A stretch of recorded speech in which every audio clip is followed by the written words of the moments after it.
And we can speak now to two seasoned contributors on BBC News, the virologist Chris Smith from the University of Cambridge and also Dr. Bharat Pakania from the University of Exeter. Good afternoon to you both, and thank you so much for joining us. We have had a whole host of questions, as you can imagine, on testing. Perhaps we can start with this one from Molly Goodwin, which is, she asks, can the increase in cases be explained by an increase in testing? Chris Smith. To a certain extent, yes. The more tests you do, the more cases you will find, and therefore the more cases of coronavirus you will declare.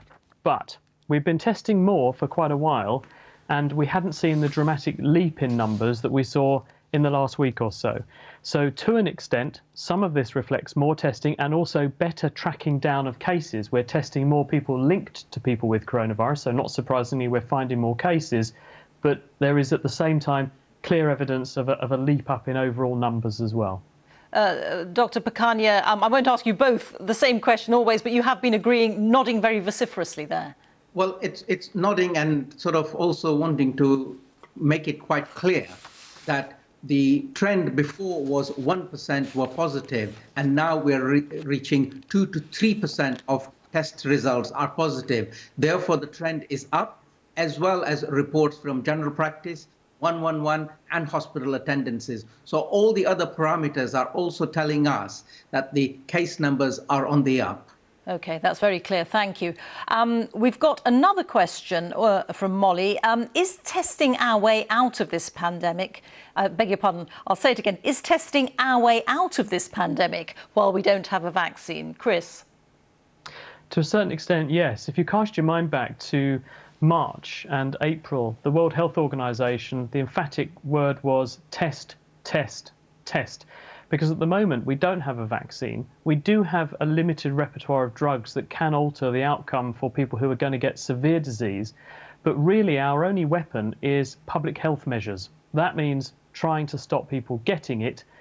The best way we can do that is to know who's got it, so we know who to isolate and who to stay away from, and also who to ask to stay at home so they don't give it to other people. So testing is a very useful tool at the moment until we either renegotiate our relationship with this virus and decide how much of a spread we're going to tolerate in society, or we have some other way to achieve immunity, either across the entire population or in those people who we are really worried about, which are the older people, people with pre-existing health conditions, people who are male, people who therefore might be more at risk of severe disease if they catch it. OK. We've been hearing for the last couple of days about issues with testing, and Rachel Lawson, Dr. Pakania, is asking what's causing these issues with testing capacity. We would like a better explanation from government, to be honest, because it has never been made clear what the issues are. We can conjecture that maybe they've reached capacity, maximum capacity, and cannot deal with any more tests. On the other hand, if there have been internal failures like a sudden shortage of reagents or anything, we don't know. But overall, it is a question that we would all like an answer to. Is it capacity or is it some other untoward event? Chris Smith, what do you think?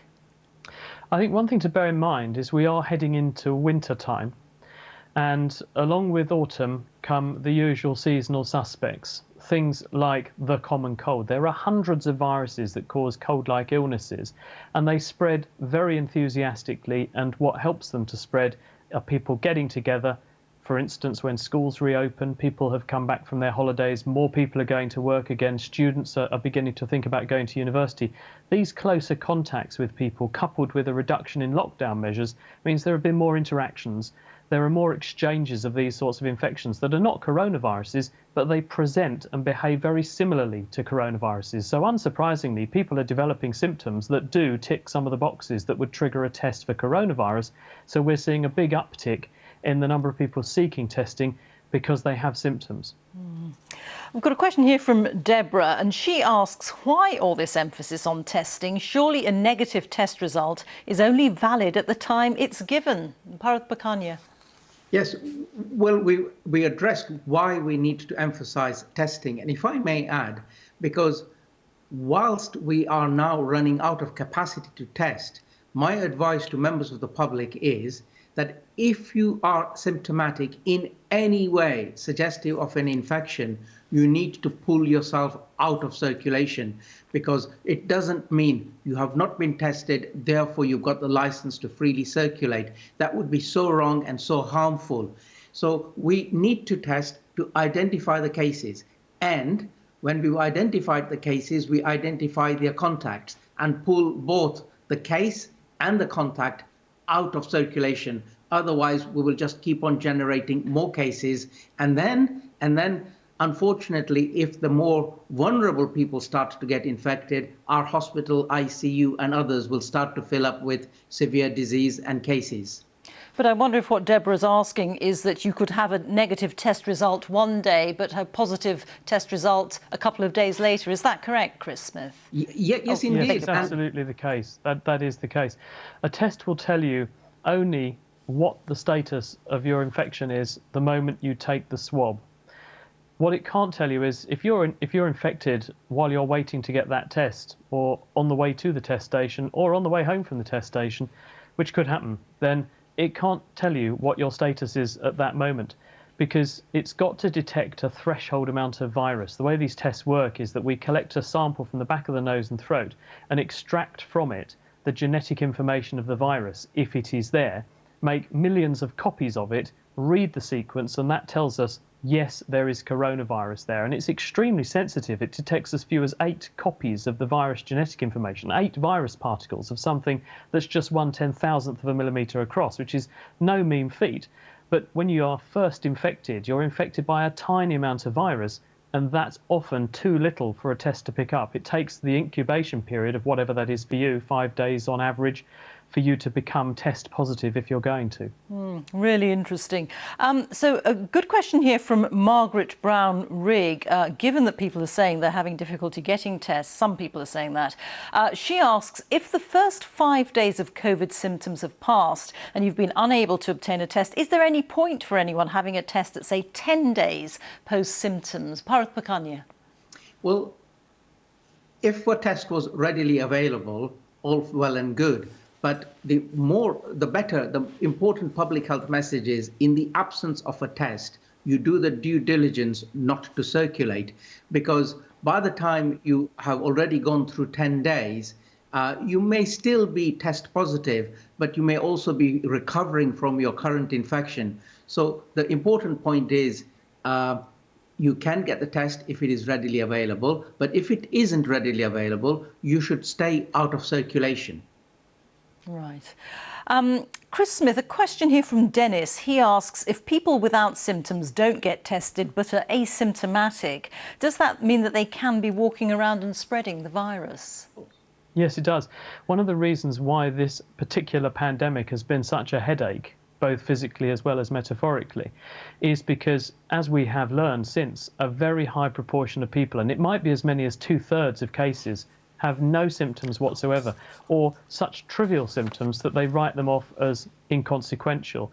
And this has really been the secret to the virus's success, because these people don't remove themselves from circulation. They do continue to associate with other people, both at work and also at school in some cases, or certainly with their families, and they are nevertheless fully infectious and can transmit the virus, and then there are follow-on cases.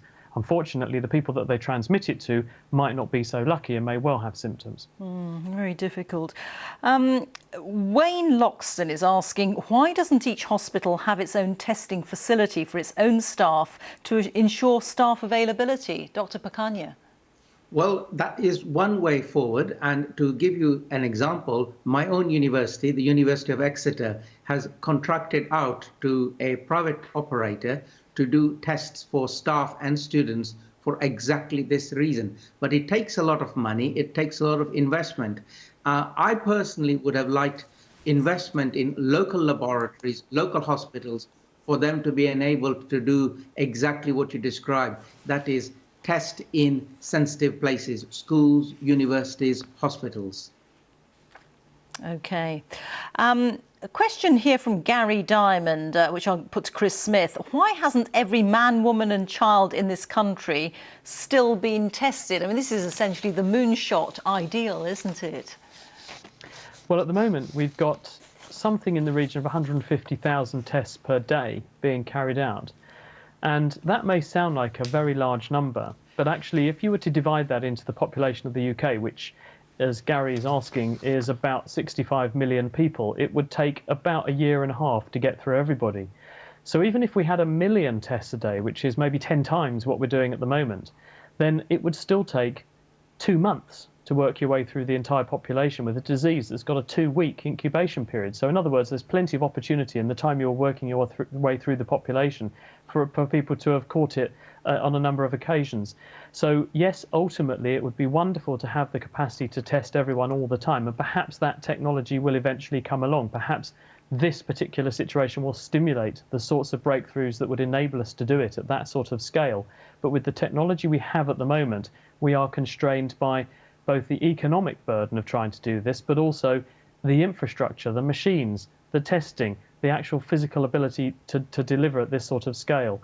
So it's a tough cookie, and we're not the only country struggling with this. People all over the world have got the same problem. And if you look to countries that have got actually an excellent track record of handling this at the outset, like Australia, for example, they're still in trouble. They've got a whole state declared a disaster area, and that's the state of Victoria.